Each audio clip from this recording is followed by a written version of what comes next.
शाम ढलने लगी थी।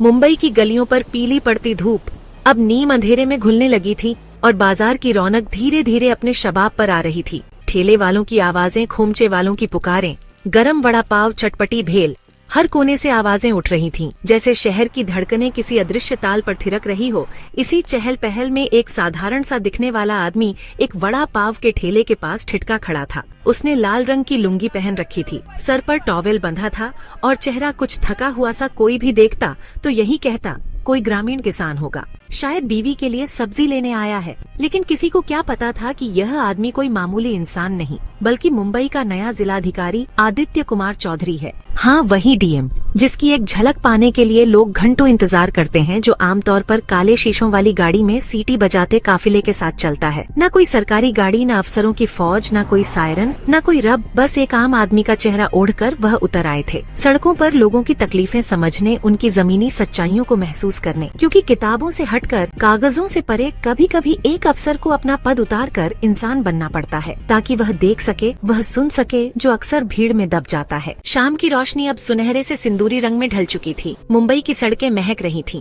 गरम वड़ा पाव, चटनी और मसालेदार पानी की खुशबू से इन्हीं गलियों में लाल लुंगी पहने, सिर पर टॉवेल बांधे एक साधारण सा आदमी मुस्कुराते हुए एक वड़ा पाव के ठेले के पास रुका। भैया, जरा गरम गरम वड़ा पाव देना, उसने अपनत्व भरे अंदाज में कहा। ठेले वाला खिलखिलाया जैसे उसके दिन की थकान किसी ने हर ली हो। अभी देता हूँ जी, बड़ा जबरदस्त बना है आज, कहते हुए उसने चिमटे से उठाकर ताजा गरम वड़ा पाव प्लेट में चटनी के साथ उनके हाथ में रख दिया। आदमी ने पहला कौर लिया। बाहर से खस्ता, अंदर से छटपटा आलू। चेहरे पर एक हल्की सी मुस्कान तैर गई। वो स्वाद नहीं, मेहनत छक रहा था। इशारे से दूसरा वड़ा पाव मांगा। ठेले वाले ने और प्यार से थमा दिया। पर वह आदमी वहाँ सिर्फ स्वाद लेने नहीं आया था, वह देख रहा था। ठेले वाले की लगन, उसकी आंखों में रोजी रोटी की जद्दोजहद, उसकी आवाज में वह नम्रता जो हालात से टूटकर भी इंसानियत बचाए रखती है। और तभी हवा में जैसे कोई सख्तपन घुल गया। एक पुलिस गाड़ी चीखती हुई आई। उसमें बैठे थे पुलिस की वर्दियों में कुछ रबदार लोग, जिनके चेहरे पर कानून नहीं, सत्ता का गुरूर लिखा था। एक ने ठेले वाले को घूरते हुए गरजती आवाज में कहा, अबे तेरा ठेला यहाँ फिर से लग गया। कितनी बार समझाया है, इस जगह तेरा ठेला मत लगा, लेकिन तू तो सुधरता ही नहीं। भीड़ सहम गई। ठेले वाले का चेहरा पड़ गया। उसने कांपते हुए हाथ जोड़ लिए। साहब, हम गरीब हैं, यही करके 2 वक्त की रोटी जुटाते हैं, पर इंसानियत तो उन वर्दियों की जेब में कहीं खो चुकी थी। एक ने गुस्से में ठेले पर लात मारी। ठेला डगमगाया। वड़ा पाव जमीन पर गिर पड़े। गरम तेल से महकते कुरकुरे टुकड़े सड़क की धूल में लथपथ हो गए। भीड़ चुप थी। डर इतनी गहराई तक उतर चुका था कि आवाज गूंगी हो गई थी। पर वो आदमी जिसे सबने एक आम ग्राहक समझा था, उसकी आंखों में अब खामोश आग सुलग रही थी। वो धीरे से ठेले वाले के पास गया। शाम की हलचल अब कुछ थमने लगी थी, लेकिन बाजार के कोने में जैसे कोई तूफान पल रहा था। यह क्या तरीका है? लाल लुंगी और टॉवल में खड़े उस शख्स ने एक कदम आगे बढ़ाकर सख्त आवाज में कहा, एक गरीब की रोजी रोटी यूं उजाड़ देना किस कानून में लिखा है? यह पुलिस वाले ने उसकी ओर तिरछी नजर से देखा, ऊपर से नीचे तक घूरा और फिर ठठा कर हंसा। ओहो देखो भाई, लोग समाज का नया नेता आ गया। ए मैडम, ओ माफ कीजिए बाबू साहब, अपने घर जाइए, अपने खेतबाड़ी के काम पर ध्यान दीजिए, यह पुलिस का मामला है। चाचा, उस आदमी जो दरअसल कोई आम नागरिक नहीं बल्कि जिले के डीएम आदित्य कुमार चौधरी थे, ने एक गहरी सांस ली। उनकी आंखों में तेज था और स्वर में ऐसी दृढ़ता जो केवल सच्चाई के साथ चलने वाले में होती है। गरीबों पर हाथ उठाना, उनकी जिंदगी रौंद देना किस कानून में लिखा है? यह उनका सवाल सीधा पुलिस की आत्मा पर चोट कर गया। लेकिन इंसानियत जिनके भीतर बची ही न हो, उन्हें चोट क्या लगती?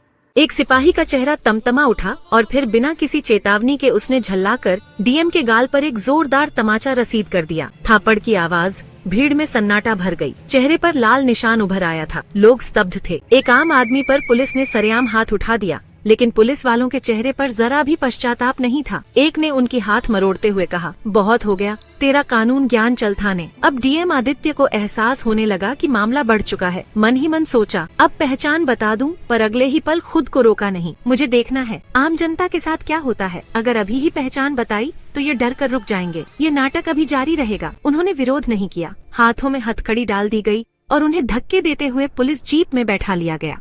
जीप में बैठते ही पुलिस वालों के मुंह खुल गए। अबे ये औरत जैसी शक्ल वाला मर्द बहुत तेज है, कहीं किसी बड़े आदमी का नौकर तो नहीं, क्या पता किसी नेता की रखैल का बॉडीगार्ड हो। भाषण झाड़ रहा था जैसे डीएम हो। खुद का डीएम आदित्य सुनते रहे। उनका चेहरा शांत था पर भीतर एक तूफान मचल रहा था। थाने पहुंचते ही उन्हें अंदर एक छोटे सड़े हुए लॉकअप में डाल दिया गया। कमरे में सीलन बदबू और दीवारों पर पान की पीखें थीं। एक कोना तो ऐसा लग रहा था मानो वहाँ से अब तक कोई झाड़ू नहीं गुजरा हो और वहाँ पहले से बंद थे। कुछ पुरुष कैदी बेबस, सहमे हुए, बिखरे बाल, गंदे कपड़े और आंखों में एक गहरी थकान। उनमें से एक ने धीमे स्वर में पूछा, भाई तुझे क्यों पकड़ा? डीएम आदित्य ने हल्की मुस्कान के साथ जवाब दिया, गरीब की मदद करने की गलती कर दी। दूसरे कैदी ने लंबी सांस लेते हुए कहा, हम गरीबों की यही किस्मत है, यहाँ पुलिस इंसान नहीं समझती। अगर तेरे पास पैसे या कोई बड़ा जानने वाला नहीं है तो ये लोग तुझे नोच डालेंगे। डीएम ने ध्यान से सुना। अब तक जो सुना था वह देख भी रहे थे। पुलिस की मनमानी, अत्याचार और सिसकती इंसानियत अब उनके सामने थी, बिना किसी पर्दे के।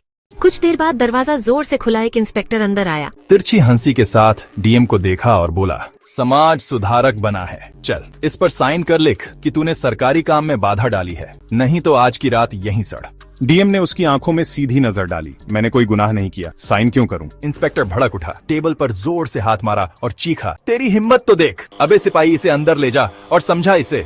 अब डीएम गहरी सोच में थे। क्या अब समय आ गया है कि वह अपने असली रूप में सामने आए, या अभी भी यह नाटक चलता रहे ताकि वह देख सकें आम आदमी के हिस्से में यह सिस्टम कितना अन्याय रखता है? अभी फैसला लेना बाकी था, लेकिन यह साफ था, बदलाव की आंधी धीरे धीरे उठने लगी थी। यह इंसाफ की लड़ाई थी, लेकिन अभी नाम उजागर करना ठीक नहीं था।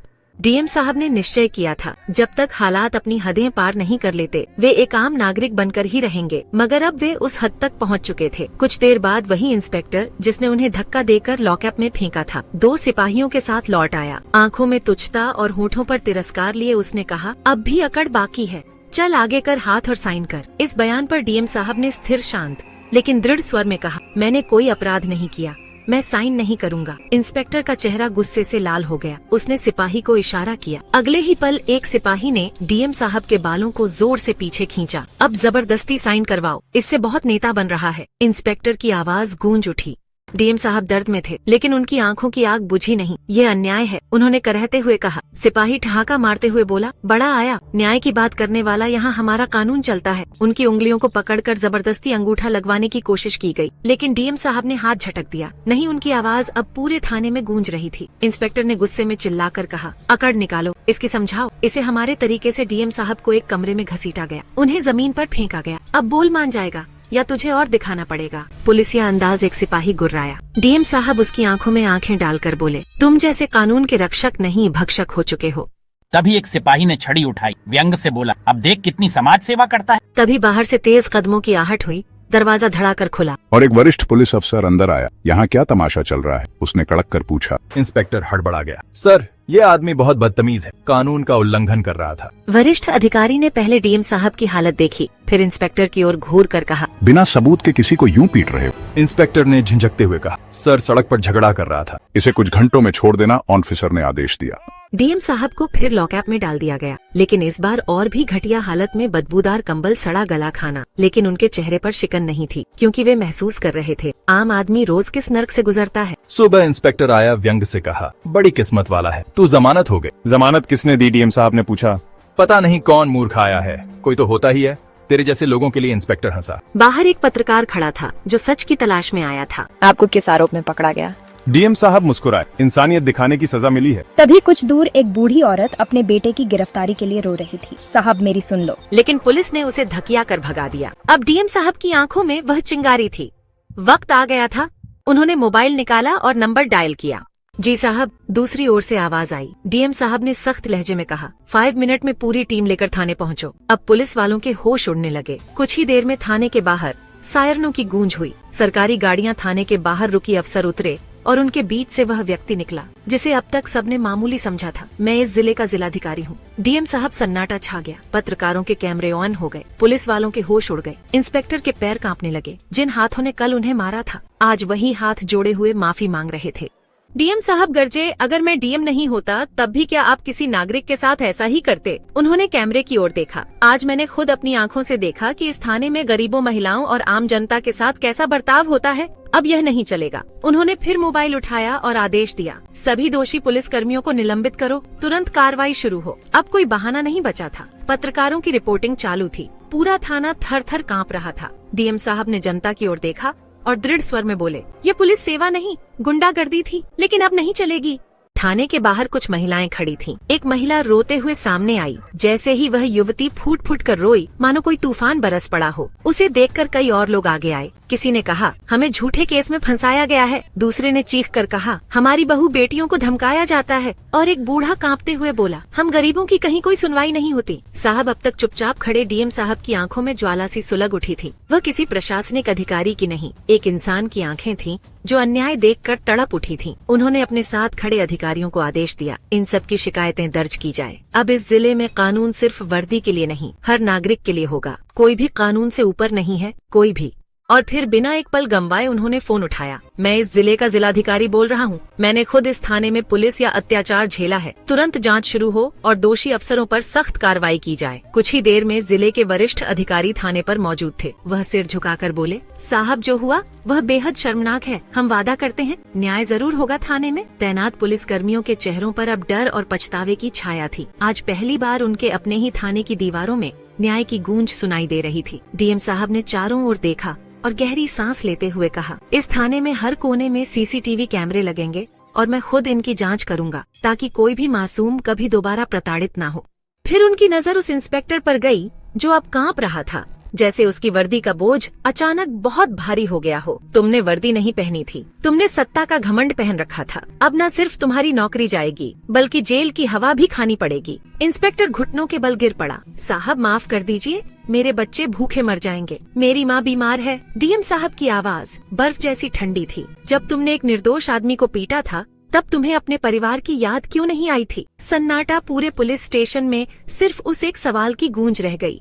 इसके बाद डीएम साहब मीडिया की ओर मुड़े और बोले, अगर पुलिस अपने कर्तव्य निभाएगी तो जनता सिर माथे बिठाएगी, लेकिन अगर वही पुलिस अत्याचार करेगी तो उसे जवाब भी देना होगा। यह शब्द नहीं थे, क्रांति का बिगुल था। सोशल मीडिया पर वीडियो आग की तरह फैल गया। हर तरफ सिर्फ एक नाम गूंज रहा था। डीएम साहब लोग कह रहे थे, आज भी कुछ अफसर ईमानदारी की मिसाल बन सकते हैं। और दूसरी ओर दोषी पुलिस कर्मियों पर कार्रवाई शुरू हो चुकी थी। कई निलंबित हुए, कुछ बर्खास्त। उनकी जगह अब नए ईमानदार और संवेदनशील अफसरों की नियुक्ति हो रही थी। यह सिर्फ एक कार्यवाही नहीं थी, यह एक नई व्यवस्था की शुरुआत थी। एक ऐसा युग जहां डर नहीं भरोसा शासन करता था। कुछ दिनों बाद मीडिया के सामने खड़े होकर डीएम साहब ने कहा, अब इस जिले में लोग पुलिस से नहीं अपराध से डरते हैं और यही सबसे बड़ी जीत है। लेकिन हमारी जिम्मेदारी यहीं खत्म नहीं होती। हमें अपने अधिकार का इस्तेमाल सिर्फ राज करने के लिए नहीं, सेवा के लिए करना होगा। उनके शब्दों ने उस दिन पूरे जिले में नई उम्मीद भर दी। अब लोग पुलिस से नहीं कांपते बल्कि उनसे सवाल पूछते हैं, क्योंकि अब उन्हें पता है अगर वह सच बोलेंगे तो डीएम साहब जैसे अफसर उनके पीछे खड़े मिलेंगे। वो इंस्पेक्टर जो कभी अपनी वर्दी पर इतराता था, अब जेल की सलाखों के पीछे अपने फैसलों पर पछता रहा था। उसे समझ आ गया था, सत्ता का गलत इस्तेमाल न सिर्फ करियर तबाह करता है बल्कि इंसान की इज्जत भी मिट्टी में मिला देता है। डीएम साहब की निडरता ने यह साबित कर दिया, अगर एक व्यक्ति अन्याय के खिलाफ खड़ा हो जाए तो पूरा सिस्टम हिल सकता है। इस घटना ने पूरे समाज को एक सीख दी, कानून से ऊपर कोई नहीं है, चाहे वह किसी भी कुर्सी पर क्यों न बैठा हो। डीएम साहब ने न सिर्फ एक भ्रष्ट तंत्र को चुनौती दी बल्कि उन हजारों गुमनाम चेहरों को आवाज दी जो बरसों से न्याय का इंतजार कर रहे थे। यह बदलाव किसी नीति से नहीं, एक सच्चे इरादे और ईमानदार कदम से आया था। और आज हर कोई जानता है, अगर अन्याय होगा तो डीएम साहब जरूर आएंगे। अगर आपको ये कहानी पसंद आई हो तो इसे जरूर शेयर करें, क्योंकि बदलाव की शुरुआत एक कहानी से भी हो सकती है। दोस्तों, वीडियो को एक लाइक कर दें, चैनल को सब्सक्राइब करें और कमेंट्स में जय हिंद जरूर लिख दें। दोस्तों।